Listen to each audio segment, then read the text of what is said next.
Ramiro tenía 37 años y una rutina marcada por el silencio. Vivía solo en Tepesalá, un pueblo pequeño del centro de México, donde los relojes parecían moverse más despacio y donde la gente recordaba los rostros mejor que los nombres. En esa misma casa, apenas un año antes, había compartido cada rincón con Jimena, una mujer que no solo marcó su vida, sino que parecía negarse a salir de ella, incluso después de muerta. Todo había comenzado en una de las ferias patronales del pueblo, entre luces coloridas y el olor dulce de lotes asados. Jimena apareció de la nada, bailando sola junto a un puesto de buñuelos. Llevaba un vestido rojo que contrastaba con el polvo de las calles y una mirada fija, determinada. Cuando Ramiro se acercó para hacer una broma cualquiera, ella respondió sin sonreír, pero con una firmeza desconcertante. Ya sabía que ibas a venir. Desde ese momento no hubo más escapatoria. Al día siguiente, apareció frente a su casa con 2 vasos de café y una frase que él jamás esquecería: no te pregunté si querías, solo vine porque ya soy parte de tu vida durante un tiempo. Él aceptó aquella intensidad. Se sintió necesario, elegido. Nadie antes le había dado tanta atención, pero el cariño venía acompañado de una sombra. Jimena era celosa, obsesiva, impredecible.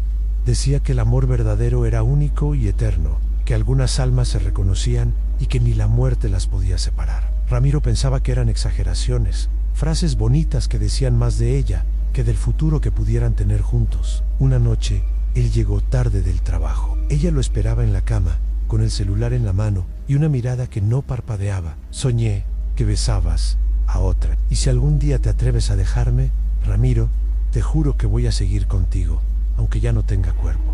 Él rió incómodo, esperando que ella hiciera lo mismo. Pero no lo hizo. El tiempo, las palabras se volvieron jaulas, las crisis más frecuentes, el control más sutil, pero luego venían los gestos dulces en canciones dedicadas. Pan de elote recién horneado solo porque él lo mencionó una vez, bordados con su nombre. Era como vivir en una espiral donde el amor y el miedo se tocaban. Estuvieron juntos casi 2 años. Y entonces, en una curva maldita camino al rancho de su primo, después de una pelea absurda por un abrazo a una tía, el coche derrapó. Ramiro sobrevivió con un corte en la ceja. Jimena no murió en el acto. Tenía el rostro volteado hacia él y una sonrisa leve en la comisura de los labios. Después del funeral, que fue rápido y casi sin gente, Ramiro no lloró sin o alivio, pero con el tiempo entendió que Jimena no se había ido realmente. Y si tú eres de los que aman historias como esta, suscríbete, activa la campanita y cuéntanos en los comentarios cuál ha sido la peor experiencia de tu vida. Después de varios meses evitando el contacto con cualquiera que preguntara por Jimena, Ramiro decidió que era momento de intentar seguir. No sabía si estaba listo, pero también entendía que quedarse en silencio para siempre no era opción. Así conoció a Lourdes, una maestra que trabajaba en la primaria del pueblo. Ella era distinta a todo lo que había vivido, en discreta, pausada, con una voz baja que daba calma. Se encontraron por casualidad en el tianguis de los martes. Ramiro sostenía una calabaza con indecisión y ella, riendo, se acercó a ayudarlo. Si no sabes elegirla, tampoco sabrás cocinarla, dijo con una sonrisa. Esa broma sencilla quebró algo dentro de él, como si la normalidad pudiera ser posible otra vez. Después de un par de encuentros, Lourdes aceptó ir a su casa. Fue una tarde tranquila. Prepararon crema de calabaza, escucharon música instrumental y hablaron del clima, del trabajo, de lo poco que sabían uno del otro. Lourdes no preguntó por el pasado, solo dijo, con tono amable, que la casa le parecía pesada, como si el aire no circulara del todo bien. Ramiro lo atribuyó a los años. Era una casa vieja, construida por su abuelo, con paredes gruesas y ventanas pequeñas, pero en el fondo, él sabía que esa densidad no venía del concreto. Venía del recuerdo, del vínculo no resuelto con alguien que ya no estaba a hueso. Quería creer. En la tercera noche que Lourdes se quedó a dormir, todo cambió. Ramiro despertó con un sobresalto. Lourdes estaba sentada en la cama, temblando, empapada en sudor. Sus ojos no pestañeaban. «¡Hay alguien aquí!», Ramiro susurró. Él intentó calmarla, pero antes de que pudiera decir algo más, ella añadió susurró al oído en una mujer. Me dijo, «Tú no eres la última». Ramiro sintió como el frío le recorría la espalda. Miró el reloj Las cifras parpadeaban en 2:46 de la madrugada, la misma hora del accidente, la misma hora que cada noche lo despertaba sin explicación. Encendió la lámpara y caminó hacia el pasillo. Todo estaba oscuro, pero había algo diferente. El aire no venía del exterior, sino de adentro, como si la casa respirara hacia afuera. Una brisa suave salía del cuarto de Jimena, aunque estaba cerrado. Lourdes, envuelta en una sábana, se negó a volver a dormir. Dijo que lo sentía, pero que necesitaba irse. La mañana siguiente ya no contestó los mensajes. 2 días después, Ramiro recibió un texto en perdón. Pero esa casa no es para mí. Siento que está ocupada. Y tú también. Luego lo bloqueó. Esa noche, mientras Ramiro se lavaba la cara, el espejo del baño se empañó sin razón. No había agua caliente, ni vapor. Y sin embargo, en medio del vidrio, aparecieron 4 palabras escritas con un dedo en yo. Ya te lo dije. Ramiro pasó varias semanas encerrado, no por tristeza, sino por una mezcla extraña de miedo y resignación. Intentaba convencerse de que todo lo que había vivido con Lourdes tenía explicación lógica. Quizá era el estrés, la sugestión o simplemente una mala coincidencia. Pero cada madrugada, cuando el reloj se acercaba a las 2:46, el cuerpo le advertía de algo que la razón no quería aceptar. Cuando finalmente se sintió con algo de fuerza, conoció a América. Era nueva en Tepezalá, trabajaba en la oficina del registro civil y tenía una energía distinta, alegre, práctica, con una forma directa de hablar que contrastaba con las mujeres que él había conocido antes. Se encontraron en una cafetería por casualidad. Ella estaba buscando direcciones, él ofreció ayuda. Terminaron conversando por horas. A la tercera salida, América aceptó ir a su casa. Ramiro limpió todo con esmero, guardó las fotos, cambió las sábanas, ventiló los cuartos. Quería empezar sin sombras. Cocinaron juntos, rieron, y al final de la noche abrieron una botella de vino. Estaban en la sala cuando ocurrió algo mínimo, pero imposible de ignorar. La mecedora, que estaba en una esquina, se movió levemente. América lo notó. ¿Hay viento? Ramiro negó con la cabeza. La casa estaba cerrada. Él intentó bromear, pero en su interior sabía que no era una casualidad. A las 2:46, América se despertó agitada. Tenía lágrimas en los ojos y murmuraba cosas sin sentido. Ramiro la abrazó, tratando de calmarla. Ella, con voz quebrada, susurró: no sé quién es, pero estaba aquí. Me miraba como si yo estuviera en su lugar. Ramiro no durmió el resto de la noche. Cuando América se fue por la mañana, él sintió que no la volvería a ver. Why Tuvo no respondió más sus mensajes. Al intentar buscarla en redes sociales, descubrió que había cerrado todas. Nadie en el pueblo supo más de ella. Ese mismo día, al entrar al baño, encontró el espejo completamente empañado. No había usado agua caliente. No había vapor. Pero en el centro del vidrio, escrito con un dedo, había una advertencia clara, precisa: cruel en la próxima, va a sufrir más. Esa frase lo derrumbó. Ya no había espacio para excusas. Ramiro no estaba solo. Nunca había estado solo desde que Jimena murió. Ella seguía ahí, en lo invisible, en lo que no se puede tocar pero sí sentir. Y ahora, comenzaba a notar algo más oscuro. No solo se quedaba, también impedía que alguien más se acercara a Annie.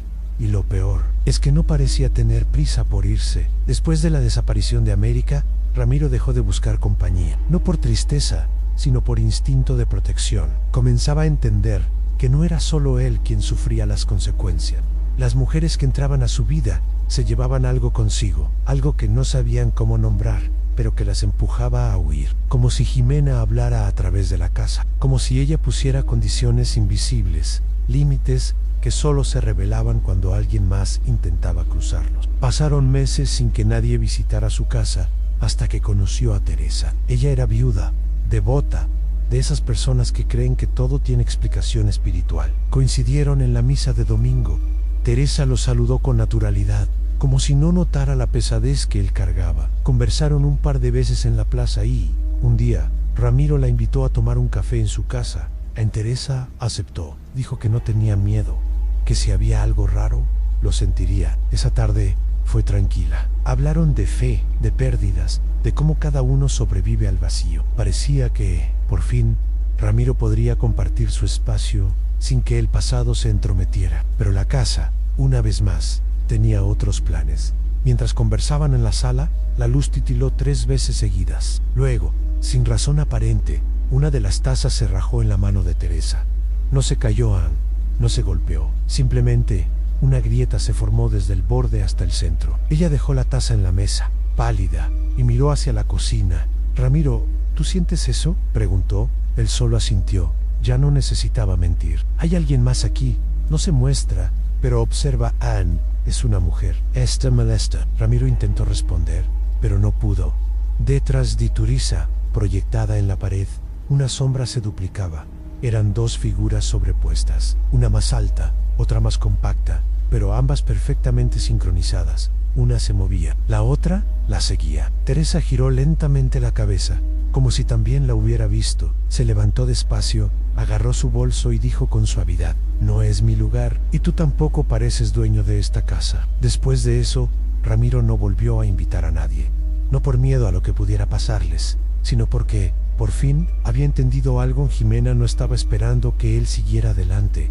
Ella lo vigilaba, lo reclamaba, y lo que antes parecía tristeza, ahora era otra cosa, una forma de control. Las noches se hicieron repetitivas. A las 2:46, el radio se encendía solo.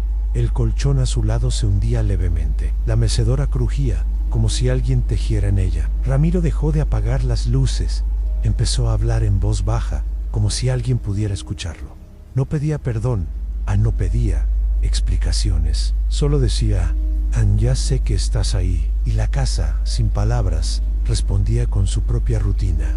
Siempre igual, siempre a la misma hora. Una noche cualquiera, sin tormenta, sin sobresaltos, Ramiro se levantó sin razón a las 2:46, no por un ruido, no, por un sueño. Solo abrió los ojos y sintió que debía moverse.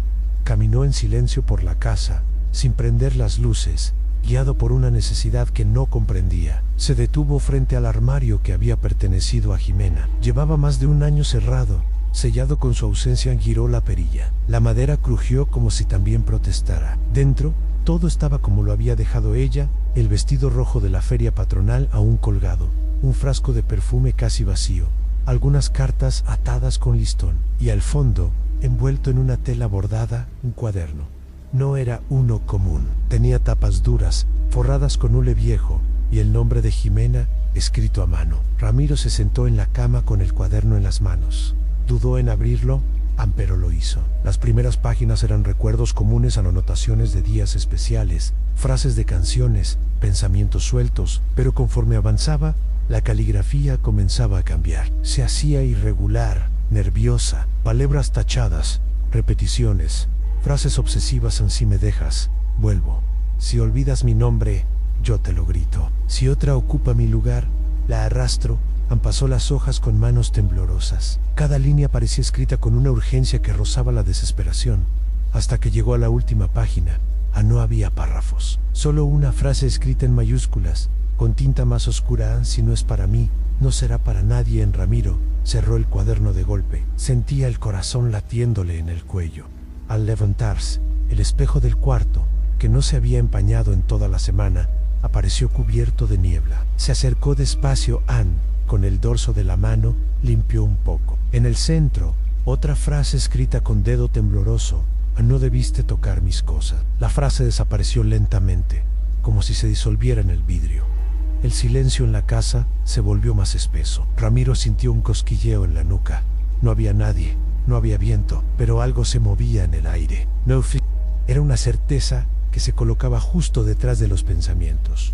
Una voz que no se escuchaba, pero que estaba. Esa madrugada no durmió. Se quedó en la sala, con la luz tenue encendida, viendo la mecedora que se movía cada cierto tiempo, como empujada por un ritmo invisible. Ya no sentía miedo como antes. Lo que sentía era aceptación o cansancio, como si luchar contra Jimena fuera inútil. Al día siguiente, volvió a guardar el diario en el mismo lugar, con la misma tela. No lo volvió a abrir, pero desde entonces, cada vez que pasaba frente al armario, juraba escuchar una respiración suave del otro lado de la puerta. No constante, en solo una vez, justo cuando él estaba por alejarse. Ramiro comenzó a despertar con el cuerpo adolorido. Al principio pensó que era por la posición en la que dormía en el sofá, o por el frío que se filtraba durante la madrugada.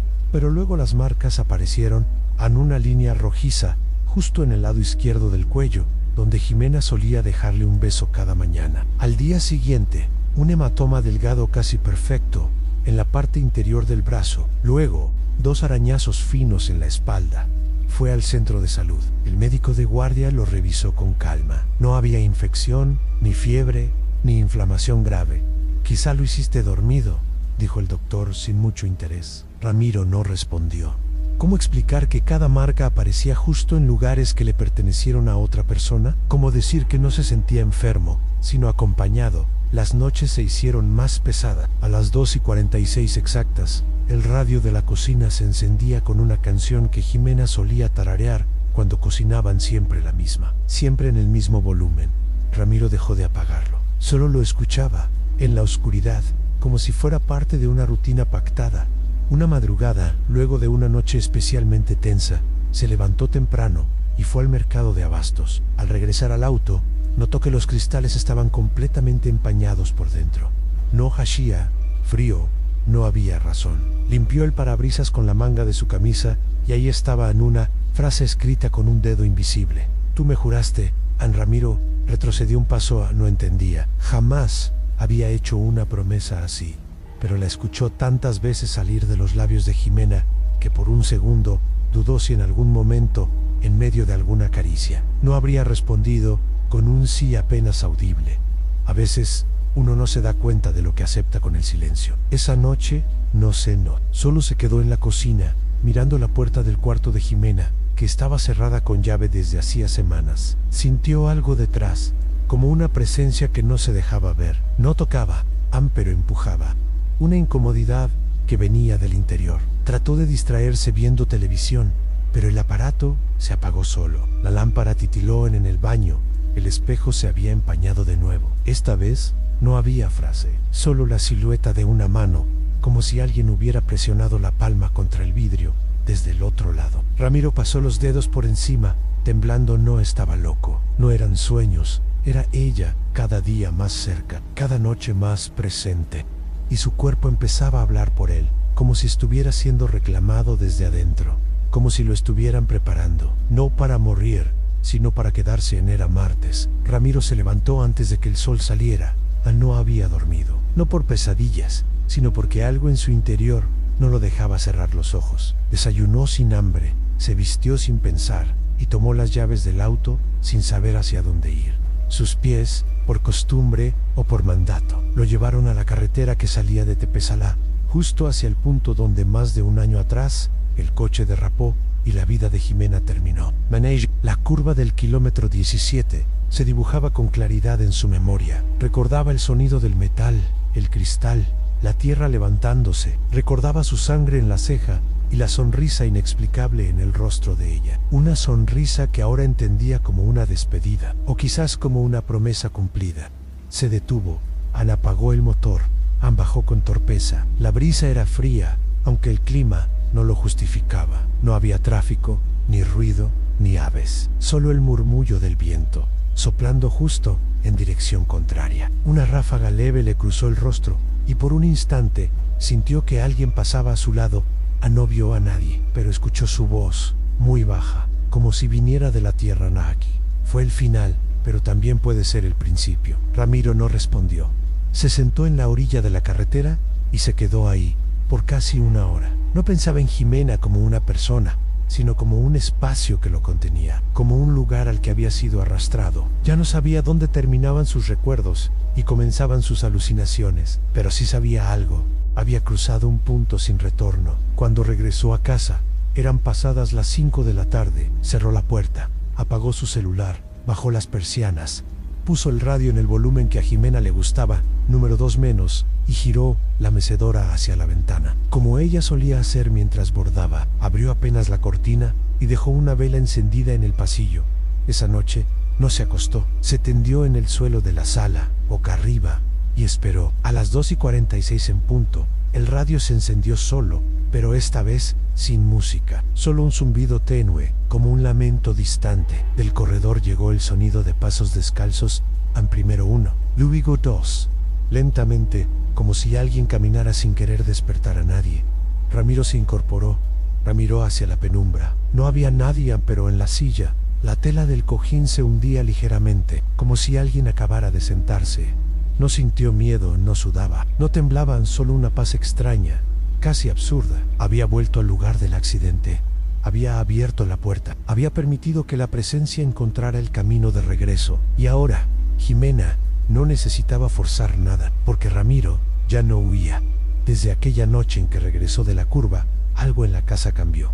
No eran los objetos ni los sonidos. Era la sensación de que, por fin, todo estaba en su lugar, como si se hubiera cerrado un ciclo, pero no uno que libera, sino uno que encierra. Ramiro dejó de usar la cama del cuarto principal, prefería el sofá o el suelo, pero siempre al alcance del pasillo, como si esperara que alguien llegara caminando por ahí. No encendía más luces de noche, solo dejaba una vela baja en un rincón de la sala, como se hacía en los velorios antiguos. Cada noche, sin excepción, el colchón de Jimena, en el cuarto que juró nunca volver a abrir, crujía levemente.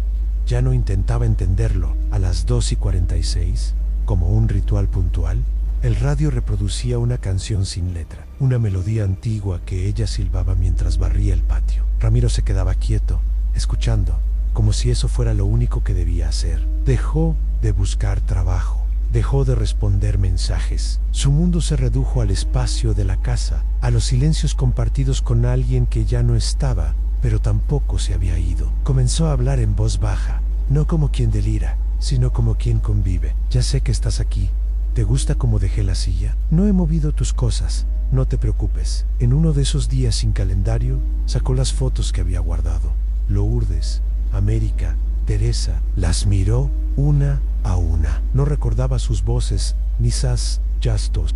No podía recordar con claridad sus rostros. Eran fragmentos borrosos, presencias pasajeras. Lo único que se mantenía intacto en su mente era la imagen de Jimena. Podía verla con el vestido rojo, con las manos húmedas de harina, con los dedos manchados de hilo, siempre bordando su nombre. Podía oírla reír de lado, con ese tono que mezclaba ternura y advertencia. Podía oler su perfume incluso antes de abrir el armario.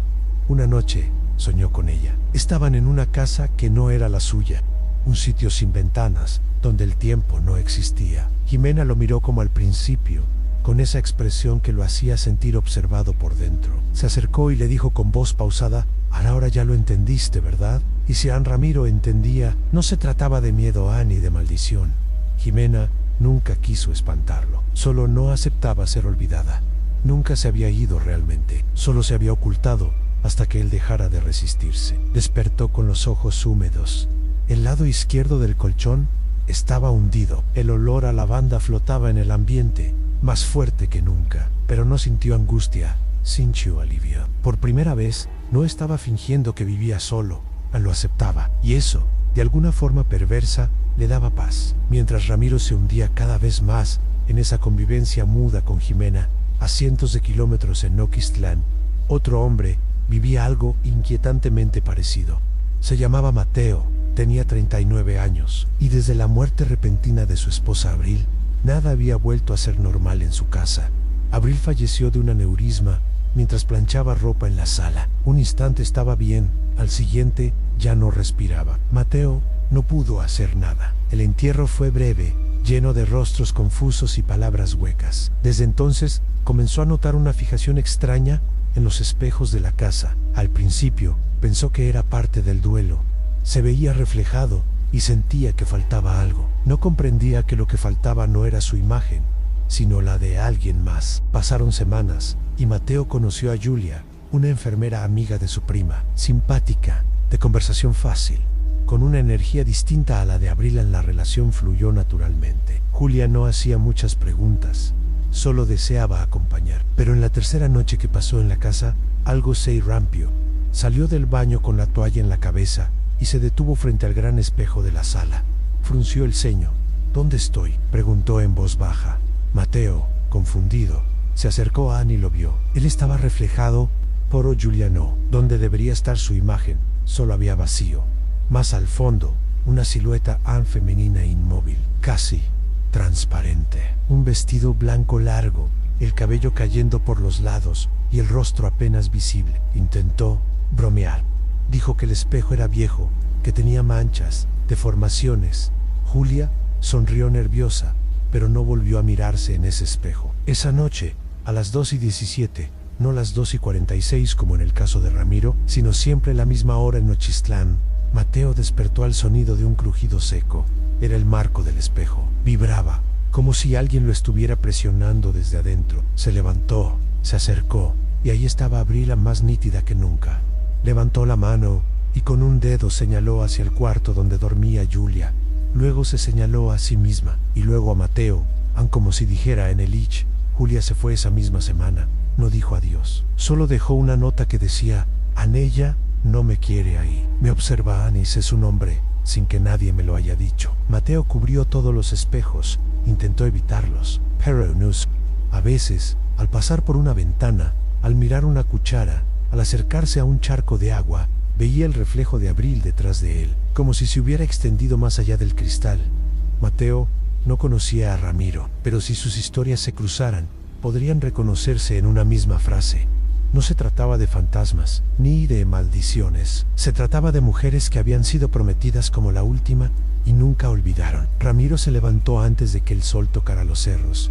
Esa mañana no tenía un propósito concreto, pero al mirar la silla girada hacia la ventana, el radio encendido en bajo volumen y la vela apagada sin derretirse, comprendió que ya no hacía falta que pasara nada nuevo.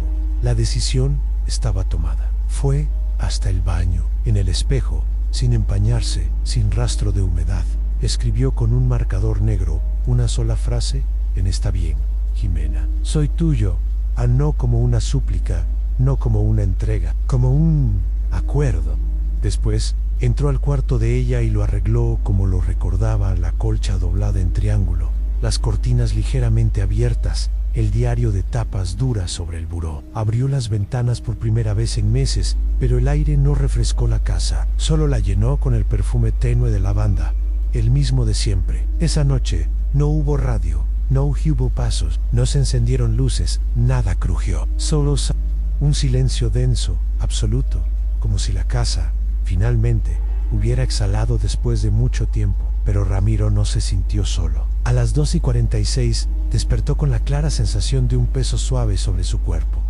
No presión, no agresión, era un cuerpo tibio que se acomodaba junto al suyo, un brazo que rodeaba su cintura con cuidado, una respiración lenta en su nuca y una voz baja, pausada, que susurró justo en su oído: ahora sí, ya, ¿entendiste? Y si Ann había entendido. Jimena nunca buscó castigo, nunca quiso hacer daño, solo quería permanecer recordada, ser parte de algo incluso después de irse. La muerte no la detuvo, solo cambió la forma en que habitaba la casa, en que se hacía presente, y Ramiro, al dejar de resistirse, le abrió la puerta por completo.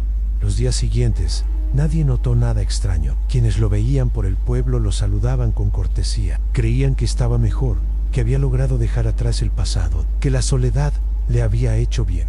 Pero dentro de la casa, la historia era otra. Ya no se escuchaban ruidos, porque ya no hacían falta. Jimena estaba en cada objeto, en la forma en que las sábanas se alisaban solas, en los espejos que ahora reflejaban solo lo justo, en la silla que ya no se mecía, pero siempre aparecía fuera de lugar, en los cuchillos perfectamente alineados, en la almohada con una hendidura idéntica cada amanecer. Y sobre todo, estaba en el... Ramiro ya no hablaba con nadie, no salía, no escribía. A veces se sentaba en la silla de la sala y se quedaba mirando la cortina moverse con el viento. Nadie supo si esperaba algo o él, pero quienes pasaban frente a su ventana juraban ver dos siluetas, una más grande, una más delgada, siempre juntas, siempre quietas. Y algunos vecinos, por curiosidad o temor, evitaron mirar directamente al espejo del baño cuando fueron de visita, porque algo les decía que si lo hacían, podrían no ver solo su propio reflejo,